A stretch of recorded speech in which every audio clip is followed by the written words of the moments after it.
Eu estava com o coração acelerado desde que saí de casa. Vesti minha melhor camisa social, aquela azul marinho que eu só usava em ocasiões especiais, ajeitei o cabelo na frente do espelho como se fosse um adolescente ansioso por um encontro, e reservei uma mesa para 8 pessoas no restaurante mais elegante do centro da cidade. Aquela noite seria meu aniversário de 35 anos, e pela primeira vez, eu decidi celebrar do meu jeito. Não era apenas sobre envelhecer. Era sobre marcar um novo ciclo, romper com a rotina de ser sempre o filho disponível, o irmão prestativo, o homem que carrega o fardo dos outros enquanto engole suas próprias dores com um sorriso amarelado.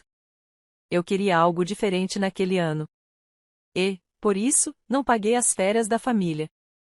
Disse não pela primeira vez em muito tempo. Mas, mesmo com a recusa ainda ecoando no ar, eu acreditei, ou melhor, eu quis acreditar que eles veriam. Que a mágoa seria passageira. Que o amor que diziam sentir por mim superaria um anão. Então, esperei. O restaurante estava cheio. Risos ao redor, casais trocando olhares, grupos de amigos brindando em mesas fartas. E eu ali, à cabeceira de uma mesa vazia, com 8 cadeiras desocupadas. A garçonete veio 3 vezes perguntar se os convidados estavam a caminho. Eu sorri, um pouco constrangido, dizendo que sim, que estavam chegando. Mas o tempo foi passando. 1 hora. Depois de 1 hora e meia. Pedi para trazerem uma taça de vinho, embora eu não estivesse com vontade de beber. Eu só queria disfarçar a sensação incômoda de estar sendo observado. De ser o único bobo que reservou um banquete para fantasmas. Na segunda taça, meu telefone vibrou. Era uma mensagem. Meus dedos tremiam, não sei se de ansiedade ou esperança. Talvez ambos. Toquei na tela e li. Isso é para você aprender uma lição. Quem sabe da próxima não faz o que te mandamos fazer. As palavras cortaram mais fundo do que eu imaginava. Eram como facas afiadas, curtas, certeiras. Eu pisquei algumas vezes, esperando acordar de um pesadelo mal escrito. Mas não. Aquilo era real. Eu reli a mensagem mais 2 vezes, como se, em algum milagre, as palavras fossem se reordenar e me dizer algo diferente. Mas a crueldade estava ali, impressa com frieza. Minha garganta secou. Senti um nó apertado no estômago, um tipo de dor que não vem da fome, mas da decepção. Levantei-me lentamente, paguei a conta, uma quantia considerável, já que eu havia encomendado entradas, pratos principais e sobremesas para todos e saí sem dizer mais nada. O ar da noite estava mais frio do que eu lembrava. Caminhei devagar pelas ruas, ignorando os olhares que me atravessavam com curiosidade. Talvez vissem em mim o reflexo de alguma tragédia cotidiana. Um homem bem vestido, andando com os ombros curvados, como se carregasse o peso de um mundo que ninguém queria tocar. Cheguei em casa e me sentei no sofá escuro da sala. Apaguei as luzes. Só a luz do poste da rua filtrava-se pela janela, desenhando sombras no chão. O silêncio era espesso, sufocante. E, mesmo assim, parecia gritar dentro da minha cabeça: eles não vieram. Eles sabiam. Eles planejaram. Eu sempre soube que minha família era difícil. Meu pai, autoritário e manipulador. Minha mãe, omissa, mas venenosa quando queria. Meus irmãos, acostumados a me usar como um banco ambulante. Eu era um bem-sucedido, aquele que teve sorte na vida, como se o que eu conquistei tivesse caído do céu e não sido arrancado com noites insones e abdicações silenciosas. Mas aquilo foi diferente. Foi uma emboscada.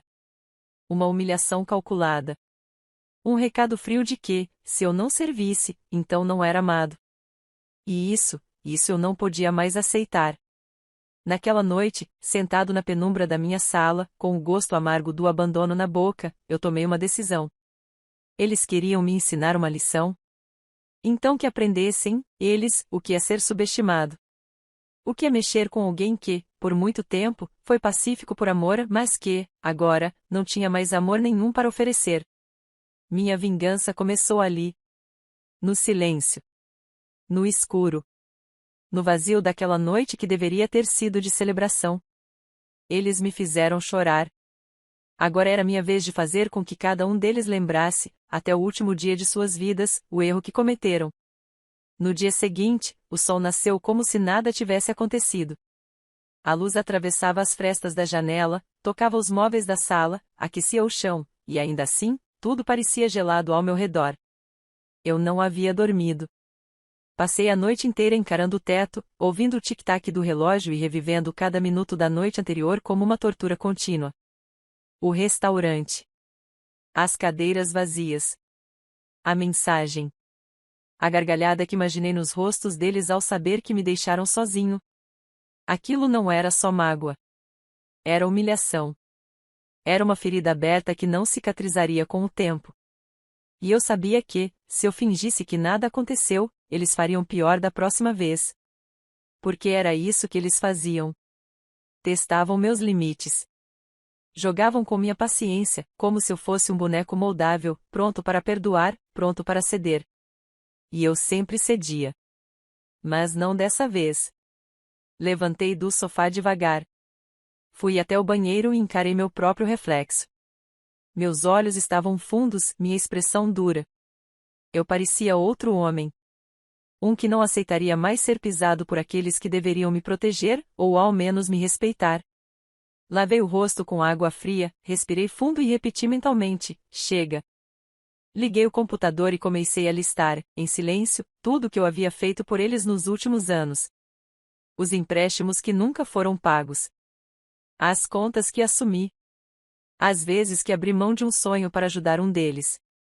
O carro que comprei para minha irmã, mesmo sabendo que ela nunca me retribuiria nem com gratidão.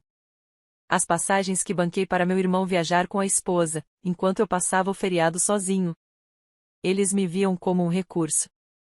Não como um irmão. Não como um filho. E tudo aquilo havia me transformado em um estranho para mim mesmo. Um homem que vivia para agradar, para evitar brigas, para se sentir parte de algo que, na verdade, só existia enquanto eu era útil.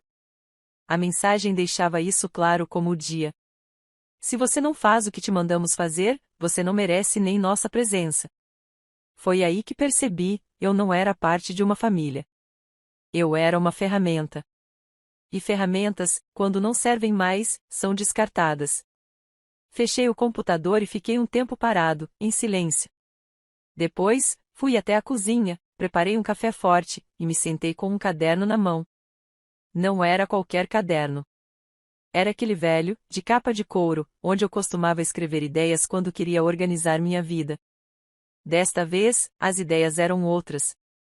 Planejamento. Estratégia. Frieza. Anotei o nome de cada um deles.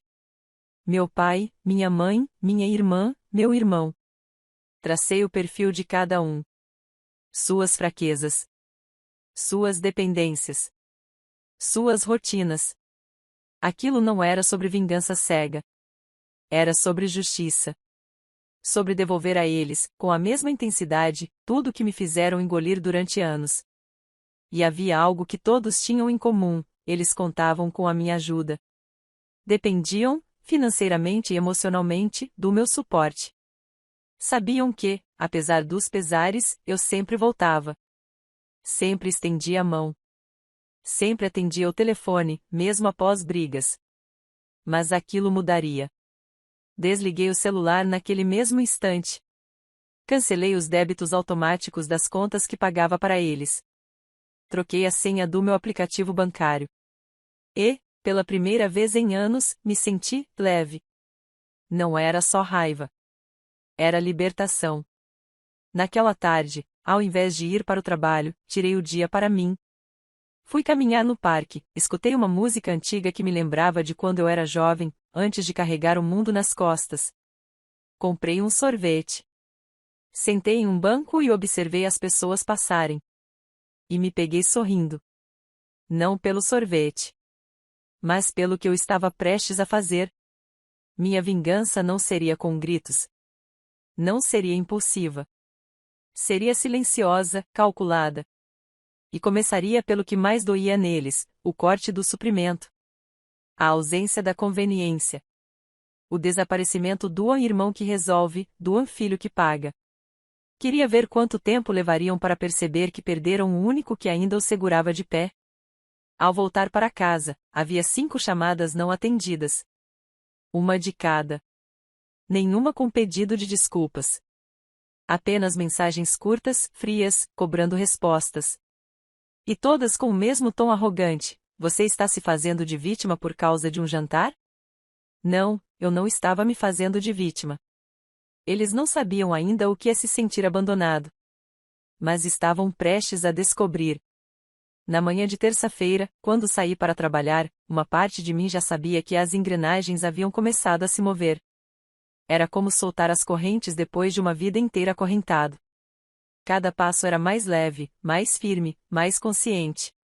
Eu não devia mais nada a ninguém. Pela primeira vez, eu respirava sem o peso das expectativas alheias.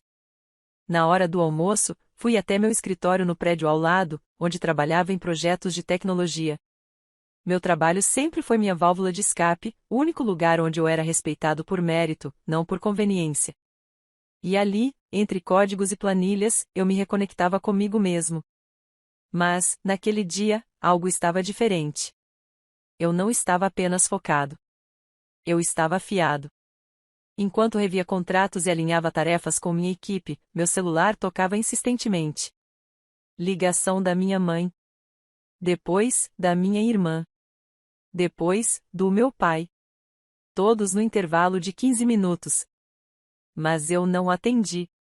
Observei o aparelho vibrar sobre a mesa como uma criatura inquieta implorando por atenção, e simplesmente deixei que morresse no silêncio. De noite, ao chegar em casa, revisei as mensagens. O tom já não era mais de cobrança. Agora vinham carregadas de inquietação. Frases truncadas, nervosas. Você pode pelo menos nos responder? Tá fazendo drama por quê? Precisamos falar com você. Eu sorri sozinho.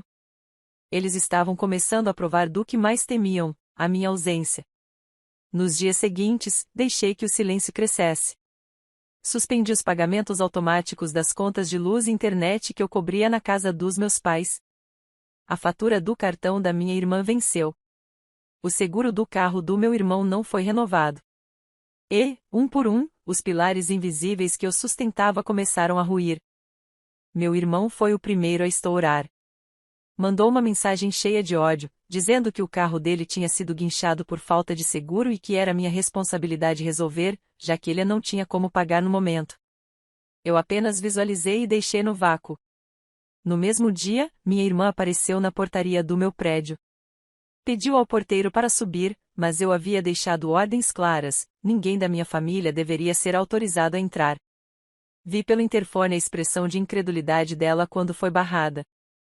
Ligou para mim, e pela primeira vez na vida, eu deixei o telefone tocar até cair na caixa postal. Ela deixou um áudio com a voz trêmula. Você está mesmo fazendo isso com a sua família? Acha que vai se dar bem virando as costas pra gente? Acha que vai viver em paz? Você vai acabar sozinho, é isso que vai acontecer. E, quando acontecer, não espera que a gente esteja aqui. Não respondi. Não porque as palavras dela não doeram, elas doeram. Mas eu já havia chorado o suficiente. Agora, era vez deles sentirem o que é ser ignorado. O que é bater e não receber resposta. O que é depender de alguém e ser deixado no escuro. Minha mãe foi a próxima. Tentou o caminho da chantagem emocional. Disse que estava doente de preocupação, que não estava conseguindo dormir, que precisava saber se eu estava bem. No fundo, eu sabia que ela não queria saber de mim, queria saber do dinheiro, da estabilidade, do conforto que minha presença garantia. Sempre foi assim. Coração de mãe só batia forte quando o boleto vencia. Eu fiquei em silêncio. Naquela noite, fui dormir com o peito apertado. Não por dúvida, eu estava mais certo do que nunca. Mas por tudo que aquele processo estava exigindo de mim. Cortar os laços era mais difícil do que parecia. Era como arrancar raízes profundas de uma terra doente. Doía. Machucava. Mas precisava ser feito, ou eu passaria o resto da vida definindo meu valor pelo que eu era capaz de entregar aos outros. Na sexta-feira, uma amiga em comum da família me ligou. Estão todos desesperados. Seu irmão pediu dinheiro emprestado pro cunhado, sua mãe tá ligando para meio mundo atrás de você. O que aconteceu? Respirei fundo e respondi, com a voz firme. Nada aconteceu. Só parei de ser usado. Houve silêncio do outro lado da linha. Um daqueles silêncios que gritam. Depois, ela apenas disse: Bom, só espero que você saiba o que está fazendo. Ah, eu sabia. Naquela semana, coloquei o próximo passo em prática. Comecei a reunir documentos, provas, transferências bancárias antigas, mensagens que revelavam como cada um deles abusava da minha boa vontade. Não por exposição, eu não queria um escândalo. Queria algo mais profundo, mais impactante. Queria tirar deles a única coisa que ainda os fazia sentir poder sobre mim, o vínculo. Aquele laço tênue e torto que chamavam de a família precisava ser cortado. De forma cirúrgica. Irreversível. E a tesoura já estava na minha mão.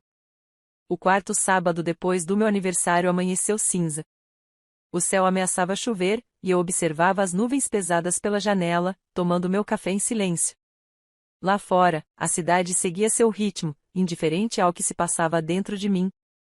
Mas aqui, dentro do meu peito, algo se transformava. Uma tranquilidade inquietante havia tomado o lugar da dor.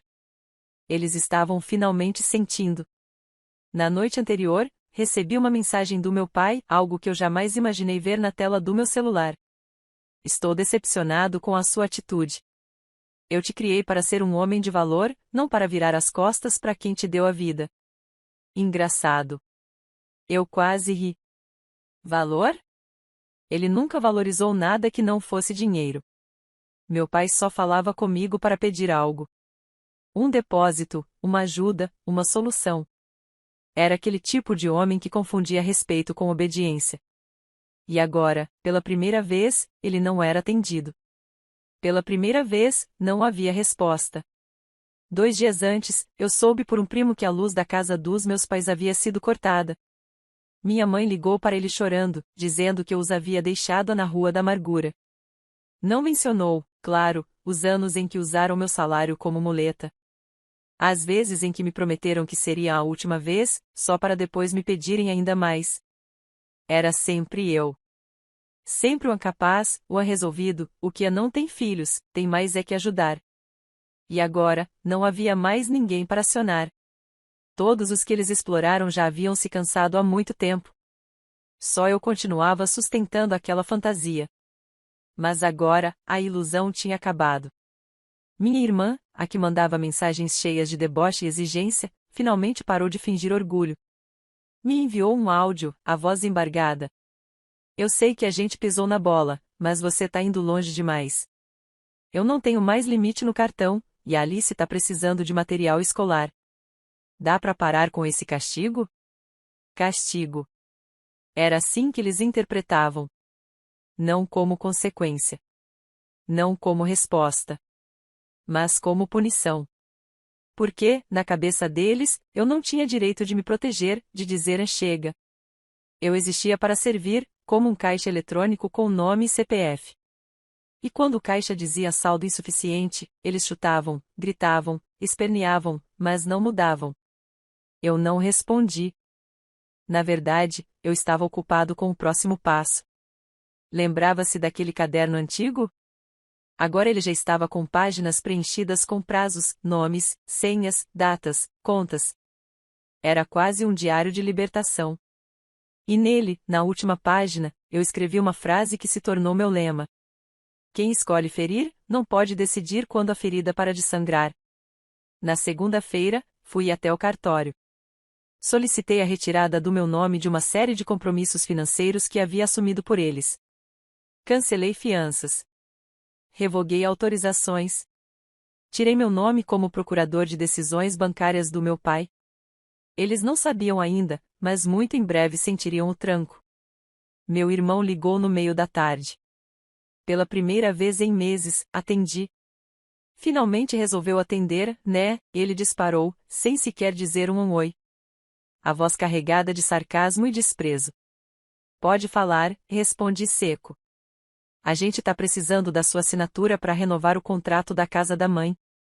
Foi você quem assinou como fiador no ano passado, lembra? Precisa ir lá ainda essa semana. Sorri por dentro. Já fui. E retirei meu nome do contrato. Fale com o novo fiador.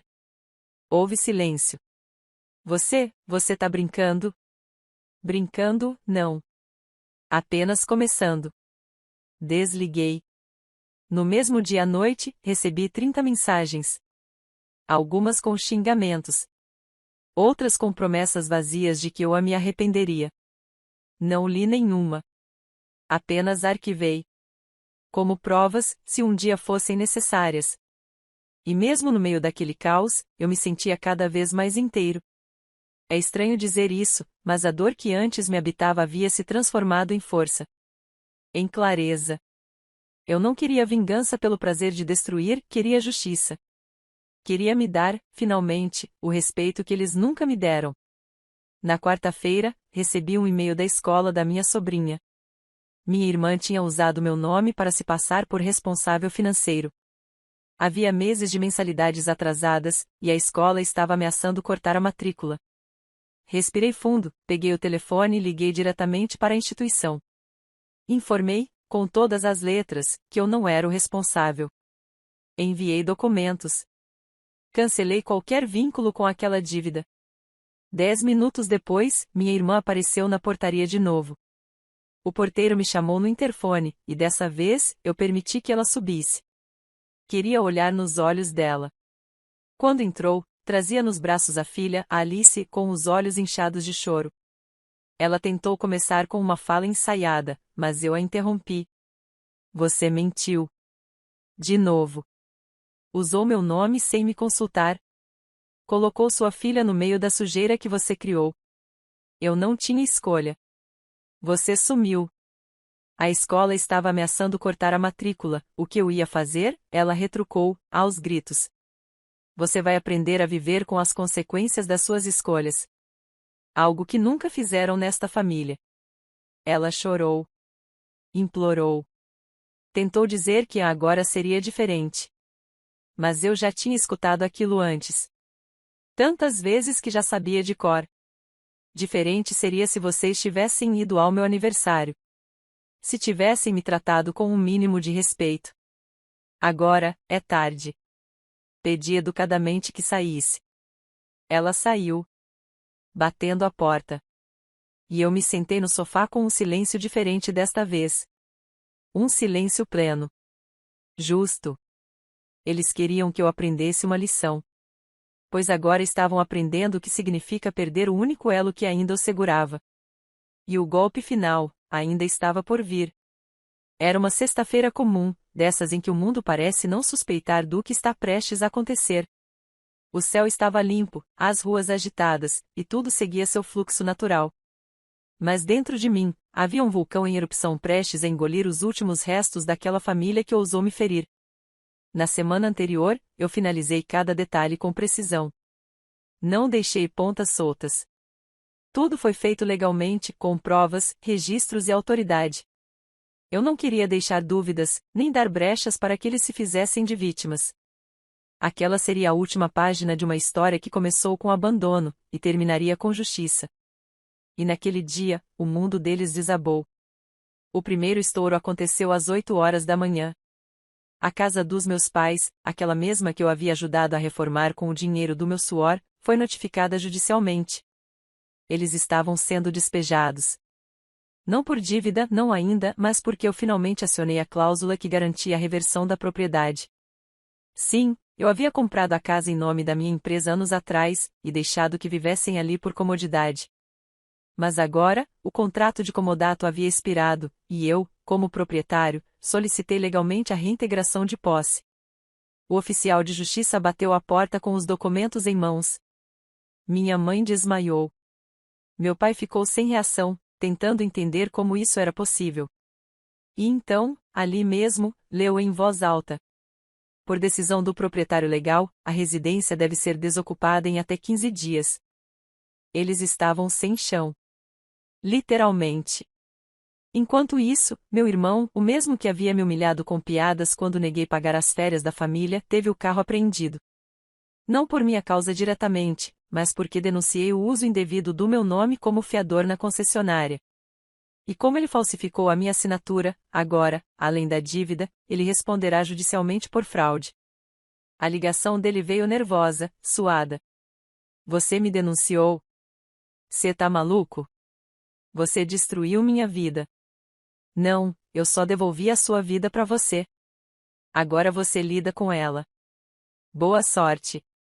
Desliguei. Sem hesitar. Às 11 horas da manhã, a escola da minha sobrinha ligou novamente, não para cobrar, mas para informar que a matrícula seria suspensa por inadimplência. Minha irmã surtou. Tentou correr atrás de empréstimo, mas com o nome sujo e sem garantias, ninguém aprovou. Ela me mandou uma mensagem. Longa. Cheia de lágrimas escritas, emojis tristes, palavras como perdão, família, amor. Mas não havia arrependimento. Apenas desespero.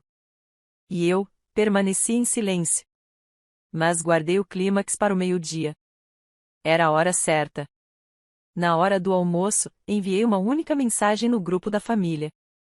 Aquele grupo que, nos últimos meses, só serviu para me criticar, exigir e zombar quando silenciei. Escrevi. Vocês me deixaram sozinho em uma mesa com 8 cadeiras vazias. Riram de mim. Me humilharam. Me chamaram de ingrato por não pagar suas vontades. Pois saibam, foi naquele dia que vocês me perderam. E hoje, vocês colhem o que plantaram. Eu não sou mais o filho, o irmão, o tolo útil de sempre. Eu sou a ferida que vocês abriram, e agora sangra em vocês. Adeus. Saí do grupo. Bloqueei todos. Apaguei cada número. E naquele mesmo instante, como se o universo quisesse selar o momento com poesia, a chuva começou a cair lá fora, forte, ruidosa, como se lavasse o mundo. Eu não chorei.